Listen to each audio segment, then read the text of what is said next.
Tenemos en Colombia las 9:22 y hasta ahora nos vamos al encuentro con el movimiento obrero. Saludo a Fabio Arias, fiscal de la CUT Nacional. Fabio, buenos días. Armando, buenos días para usted y todas las personas que en este momento están conectados para encuentros pedagógicos y obviamente para todos los maestros y las maestras del distrito y de Colombia. La negociación va más allá del salario mínimo, pero también tenemos que la CUT va a participar en el referendo Chao Duque. Sí, hay una decisión institucional de la CUT en el cual nos incorporamos como Central Unitaria de Trabajadores en el referendo de Chao Duque.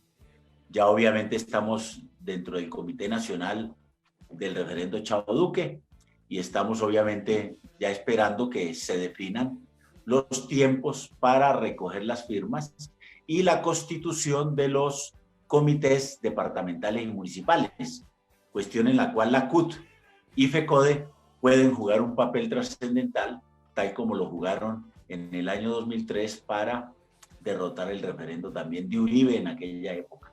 Se trata que con el de Chao Duque también avancen las fuerzas democráticas y progresistas de Colombia mediante la unidad y obviamente la centralización pues contra este gobierno que evidentemente es un pésimo gobierno como lo ha demostrado ya en sus 2 años y medio de gestión. Dice que todo el proceso de negociación, pues yo ayer vi una entrevista suya muy coherente, muy claro cómo contrarrestó los argumentos de, creo que era el director de Fedesarrollo, y toda esta negociación que va más allá del salario mínimo, o sea, todo el empobrecimiento que quiere generar el gobierno actual hacia las clases menos favorecidas. Pues sí, Armando, evidentemente estamos frente a un hecho excepcional en Colombia, en el mundo. Es el tema exactamente de la pandemia.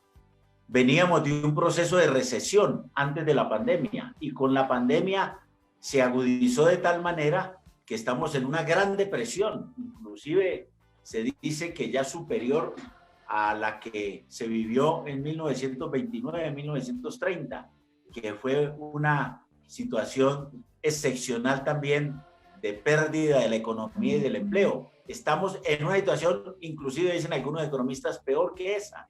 Por tal motivo, y yo creo que esa es la bondad de lo que está haciendo el Comando Nacional Unitario, el Comité Nacional de Paro y en particular la Central Unitaria de Trabajadores, pues llegamos fue con una fórmula no completa, por supuesto, pero que sí es propia de la Comisión Nacional de Concertación en términos de políticas laborales y salariales para que sirva verdaderamente reactivación económica. Esa es la gran diferencia que tenemos este año con años anteriores, que estamos pensando en más allá del salario mínimo, siendo el salario mínimo un componente sustancial de la reactivación económica y de la reactivación del empleo. Entonces, por eso estamos diciendo 1 millón de pesos de salario mínimo, más 120.000 pesos de auxilio, y le ponemos 3 cosas significativas a esto que deben de servir para la reactivación, en el entendido de que si la fórmula general es esta: si los trabajadores y la población tienen platica en el bolsillo, con absoluta seguridad que van y compran. Es decir, no se la pasan de vitrineros, van y compran. Y lo que mejor le puede pasar a una economía, cualesquiera que ella sea, es que en la economía se demanden las mercancías, es decir, haya compradores, porque no sirve para nada producir y producir si no hay compradores. Y entonces el salario mínimo puede ayudar a eso. La derogatoria del decreto 1174, que es el otro aspecto, que es una reforma laboral y pensional regresiva, que entraría a regir a partir del 1 de febrero, sea derogada, porque eso le quita ingresos a los trabajadores. Y las otras dos, pues, son muy significativas en medio de la pandemia, como es la renta básica universal para 9 millones de colombianos que han perdido sus ingresos en el equivalente a un salario mínimo, y el subsidio a las nóminas de las MIPYMES, pero de las MIPYMES, no de todas las grandes empresas como ha estado haciendo el gobierno. Los 370 millones de dólares para Bianca, que ya no los va a recibir, que sean incorporados a esos subsidios, decimos nosotros. Con eso se mantiene el tejido empresarial de las MIPYMES, que son las responsables del 80% del empleo en Colombia, y adicionalmente, pues los trabajadores ni pierden el empleo y tienen ingresos en esta política. Todo el mundo sostiene hoy que el problema económico mundial es de demanda, y repito, y la demanda solamente se resuelve con con recursos, con ingresos de la población y con ingresos de los trabajadores. Por eso hemos dicho que es indignante la propuesta de los empresarios. En la comisión de concertación, entonces los empresarios dijeron, no, nosotros ofrecemos el 2%.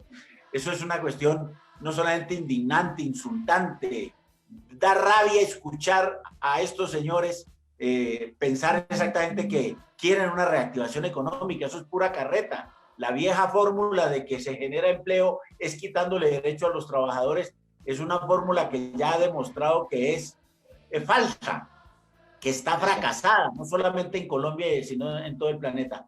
Entonces, por eso nosotros vamos a insistir en esto. Obviamente le estamos diciendo a la comunidad que hay que seguir perseverando desde las redes sociales mientras pasan estas Navidades y prepararnos obviamente para unas fuertes movilizaciones sociales en la calle el próximo año, que ojalá haya pasado un poco más la pandemia y que especialmente haya llegado ya las vacunas, aunque pareciese que hay mucha crítica respecto a esto. Listo, Fabio, muchas gracias por este informe y por acompañarnos siempre todos los días. Buenos días para todas y todos.